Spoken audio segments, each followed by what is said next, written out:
Hi everyone, welcome to this new video of Magic Ovaries. Today my guest is Dr. Petra Frank-Herrmann. She's a gynecologist and endocrinologist based at the University Hospital of Heidelberg. I went all the way to Germany in order to meet her and know more about her research. She is known for releasing in 2007 the results of her effectiveness study about the method of Sensiplan. This method can be used as a natural and non-invasive contraception based on following and understanding the menstrual cycle, thanks to basal body temperature and cervical mucus. I was really excited to go all the way to Heidelberg and know more about her research, and you will see in this video that there are some new articles on the horizon.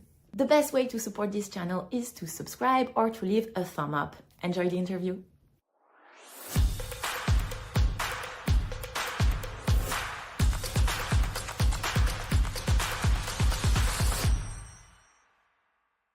I realized that neither as a woman, nor as a medical student, I knew nothing about my ovulation, where ovulation is. And I heard from a medical doctor who has been at a congress that it's possible to know where ovulation is. It was so simple. And then I went to the medical libraries and I saw some books. It was in the 80s. And then I started to be interested in that field. And I decided to do my medical thesis on this topic and to look for a professor who accepts this. So it was not the professor who suggested the topic, but I had the topic and I looked for a university where I can do that. And then I found Professor Freundl from the University of Düsseldorf, and he agreed that I do a literature study on the international state of the art. And very quickly I realized that this is a very huge task because it was also before internet times. So we had to write to the different countries and experts and to collect all the literature. And then I found a friend of mine who studied with me, and we did our thesis then on that topic. And she on the physiological basis of natural family planning, and I did it on effectiveness studies. We had another professor in Munich, because I studied in Munich, who was the pioneer of the temperature method in Germany, in fact. And he was our doctor father, and he convinced an editor of medical books in Germany to publish the result of our thesis. And this was the first natural family planning book in Germany. In '85, it was this Natural Family Planning Today, which is called Natural Family Planning Today. And which is written to present all the international research on this field. We had, at the end, we collected 1,600 articles and books, and we collected all the known NFP groups of that time, everything in Europe, and we continued with Canada, United States, the International NFP Organization of that time, India, all the developing countries who had NFP groups. Mother Teresa as well. Because she was very, very active in promoting natural family planning. It was a German sister who was medical doctor, and she sent us all the Indian charts, how they charted with stamps and mucus methods. Okay. So it was very funny. The medical doctor who has been at an international congress in Ireland and told me about natural family planning when I was a medical student. She was member of a scientific group which included a psychologist who worked also for the church and who collaborated with the German Ministry of Health. And together with that group, we could do fundraising, and we had a big ministry project from 85 to 90 for 6 years to develop natural family planning method, or to look what is best for Germany, to have a good natural family planning method, to develop a teacher network, and at the same time to accompany everything with scientific research. And these three things was possible with this 6-year project of the German Ministry of Health. On the basis of our scientific work, we knew everything, what is everybody in the world doing, so this helped a lot. So we said, oh, WHO had a good idea concerning the first 5 days of Sensiplan rules, or the Rötzer way of the 2 exception rules for the temperature rise. This was developed by Rötzer. Or the 3 higher than the previous 6 was developed by Holt in Europe. And this, we knew this was superior to the American cover line methods concerning the interpretation of temperature charts.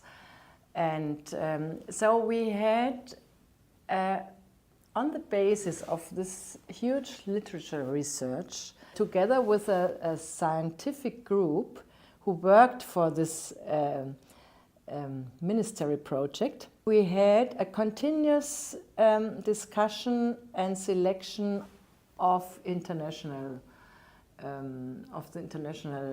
and review of the international state of the art. And so we developed this, in fact, this Sensiplan method. This was the basis of discussion in the scientific council, and it was not that a single person invented the method, it was a scientific process.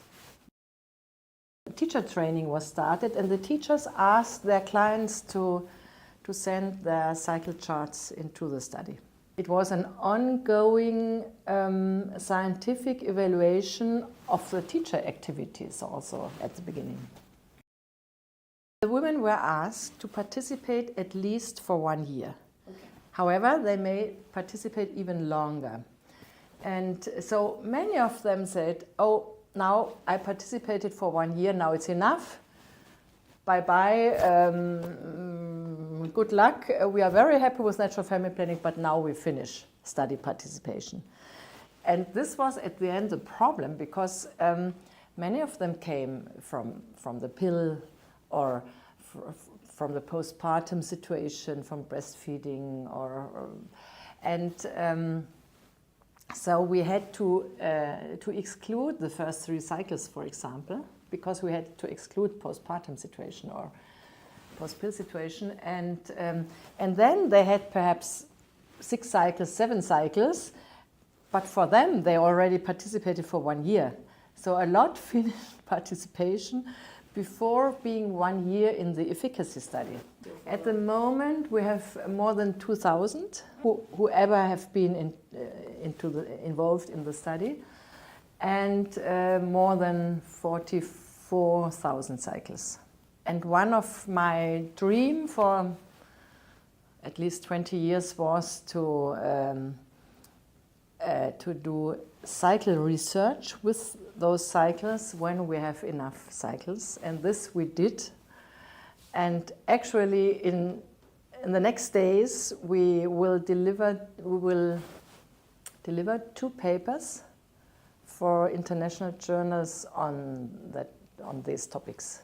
One paper is we analyzed the data concerning ovarian dysfunction in the spontaneous cycle, in the non-hormonal, in the natural cycle. And so how many short luteal phase insufficiencies we have, or how many anovulatory cycles we have. also within within the women per year. So you know where you have data on this, women related. So and age related, the younger age, the older age, how many anovulatory cycles we have. The second paper is cycle variability of cycle characteristics, also per woman. So how is the variation of cycle length per year per woman, or the individual cycle variation, or the variation of ovulation time, of the day of ovulation per year. This you don't find many data on this. Now they start to do it with cycle apps, but if you have an app which is not qualified to detect ovulation, so you don't get good data. And I think with the Sensiplan method, you have very good data in, we have a correlation study with daily ultrasound. We saw that 89% of the cycles, about 90% of the cycles, we can detect, with Sensiplan we can detect ovulation by plus minus 1 day. Okay. If you want to have 99%, you have a bigger frame. Okay. You have the first and the second higher temperature reading, the 2 days before the first higher temperature reading, and mucus peak plus minus 2 days. This is a bigger frame. But if you take a more narrow frame, you take first higher temperature reading and peak mucus and take them to determine ovulation day. And if you determine this according to a certain simple algorithm, you get a correlation of 90% in 3 days, ovulation day plus minus 1. What is for us very important, ovarian dysfunction in relation to cycle length. How often does a 40 or 50 day cycle have anovulation or luteal phase insufficiency, or is normal? How many cycles between 40 and 60 days have still ovulation with normal luteal phase length? Yeah. And this for me is really yeah. Nice this is very nice. Yeah, yes. This was what I wanted to do. So we will deliver it to the editor, and then you have this process. And then you have reviewers, and then the reviewers say, oh, you have to change this or this or that, and then you rework on this, and we hope to get this published within the following 6 months. We want to have a quite important international paper. We hope to interest them, and this is a very, very demanding process still. Yes. Our database, and some of the data have been presented at a gynecological congress, and we won the scientific prize for that database. They did a speech on the winner, and they said it's a treasury, our database, and it's because a lot of gynecologists have been there from reproductive medicine, and they found it very interesting to hear something from the natural cycle. We only took women where we are not in a special situation like postpartum or post-pill. We wanted to know the normal spontaneous cycle. And we needed women who delivered at least 12 cycles. So, and we cut because we did not want to have a bias in the data. So after 12 cycles, we cut, even if they delivered 2 years or 3 years. If you have data today, normally you don't follow women for 1 year or more. So you have the variation, the intra-individual, the variation per woman, you have perhaps for several months, but not for a whole year.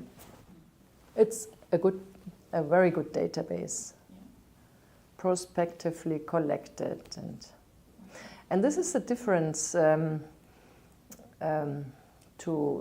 the so-called big data studies.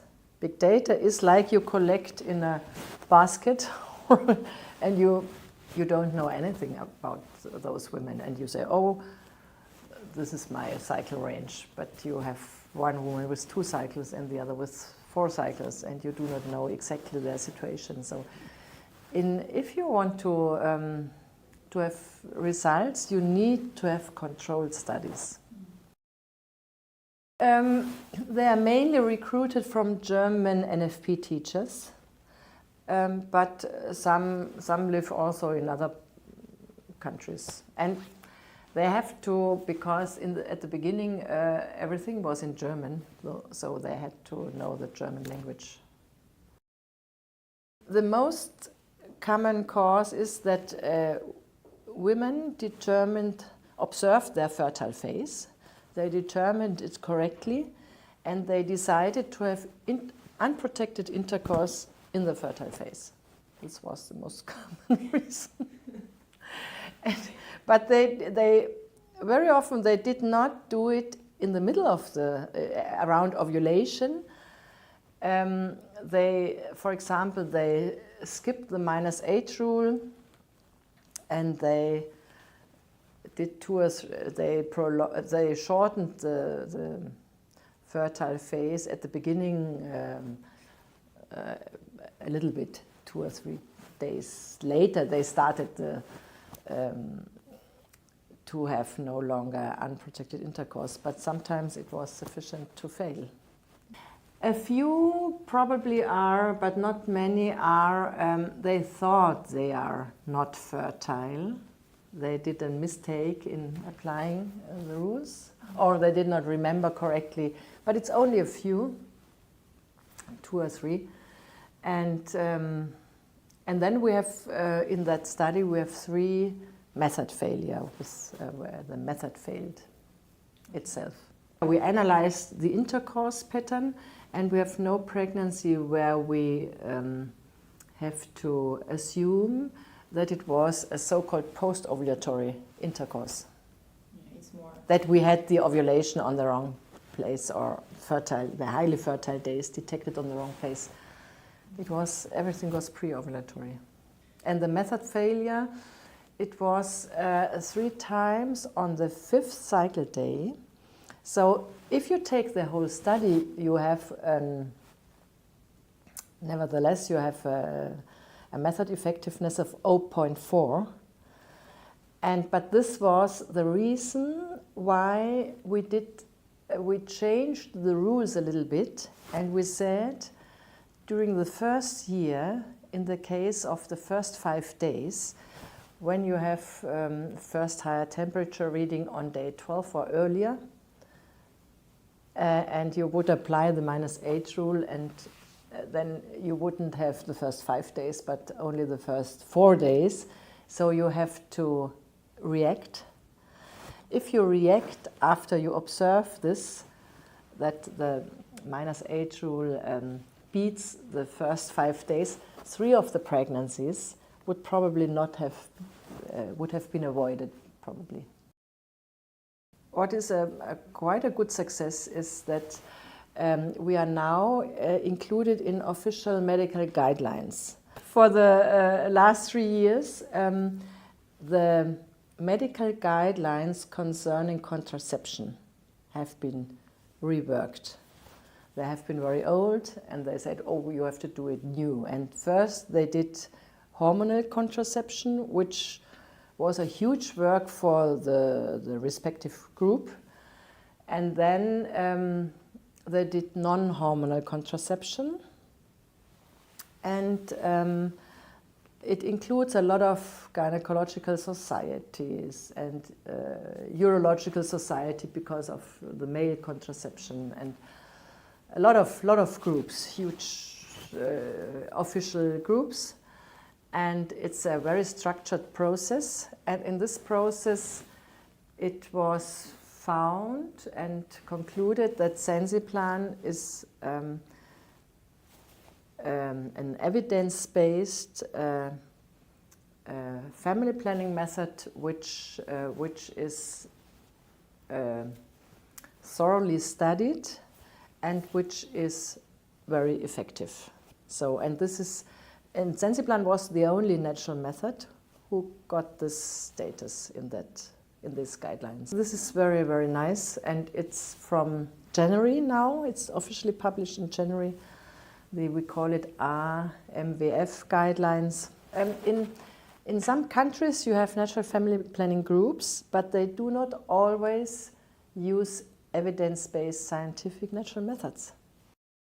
Before Trackle, we called it method effectiveness or method efficacy and use effectiveness, and now it's called perfect use and typical use. The typical use includes method efficacy and user failures, pregnancy due to user failures. So all unintended pregnancies during a study. I'm interested, as gynecologist, I have to be interested, of course, in the typical use rate. But for me personally, I do not want to know what is your typical use. I'm different from other women, and I want to know when I want to have a good family plan, an effective family planning method, what I can, if I do my best, what can I reach with that method? I think it's very important to have good cycle apps, good natural family planning apps. And my opinion is, in the learning phase for NFP beginners, it's important to do it on a piece of paper because it's more, you have a better overview and you can better discuss temperature disturbances and everything. But when you have learned it and you are a bit experienced, I think a cycle app would be a very good thing. But every app needs also effectiveness studies, because you never know if, especially concerning use effectiveness, how is the in-app guidance for the woman, or also if the app wants to have beginners or wants to sell it in the market to everybody. And so you have to have a very good the app has to include a very good natural family planning method, and it has to include a very good in-app guidance, and therefore it has to be tested. And there is no app up to now who is tested for avoiding pregnancy. For us as gynecologists, we are nearly all gynecologists in that scientific group. Effectiveness is, in my opinion, for the European community, is the first priority. And you have one gold standard, it's the pill. So if you say you are 10 times less effective than the pill, it's not very, very good, in our opinion. Sure. So our first thing is effectiveness, efficacy, and therefore we are interested in the Sensiplan method and also in apps who include the Sensiplan method. If we get a request and the necessary funding, we will do research, for example, an efficacy study on a Sensiplan app. But we do also, if we get a request and funding, we do also other research. For example, at the moment, we do a first study on intravaginal night measurement of basal body body temperature. The recruitment phase is completed. We have all the women, and now we wait for the cycles, and then I think it will not last too much time that we will have some results. You first have to have a gadget which measures correctly. And if this gadget, Tempdrop O-ring, if they themselves, they measure temperature, but it's like this. What do? They wait for the end of the cycle and they do prognosis from cycle length. So this is what we see. We suppose that if they are not able to interpret their own measurements, they take cycle length minus 14 and do a prognosis for the next one. We have two problems with those gadgets, also with, not problems, two questions, also with Trackle. Does it deliver good measurements? Do we get good measurements from them? And the next thing is, when they include this in a Symptothermie method, is it a good method what they use? Is it a good algorithm? Do they use Sensiplan and they only replace the morning temperature by the night temperature? Or do they do their own algorithm? With peripheral temperature, we see some curves from certain gadgets which seem to be quite interesting, quite good, but we see also curves where it does not work for nothing. So with peripheral temperature, you always have the first question, does it work? It's not core temperature, it's peripheral temperature. Is it good enough? We cannot answer this question up to now. And we need some more research because the research delivered from the developers of such things, they are not, I think you need some independent research to look at it. Vaginal temperature is core temperature. So this Trackle has not, the first question is answered with Trackle. Vaginal temperature is a good way. The second thing is the night measurement, does it work principally? Does it give good curves? And the third thing is, how do they interpret it? Thank you for watching this video until the end. If you haven't subscribed to the channel yet, make sure you do. I'll see you soon. Thank you for your interest in our data, in our database. This is appreciated. Yes. Thank you.